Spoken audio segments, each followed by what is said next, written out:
จะอยู่ดีมีแหงมันเจ็บจะได้ก็ใครจะมีโศกมีลาภมีโศกมีใจอายุมันก็ยืนให้พญาลูกขาได้นับแต่นี้ไปให้เจ้ามีความสุขไปเถิดทางหน้ามี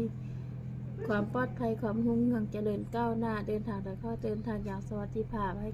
ให้อยู่เย็นเป็นสุขเจริญรุ่งเรืองก้าวหน้าให้ลำมาเลยมีโชคมีลาภเด้อ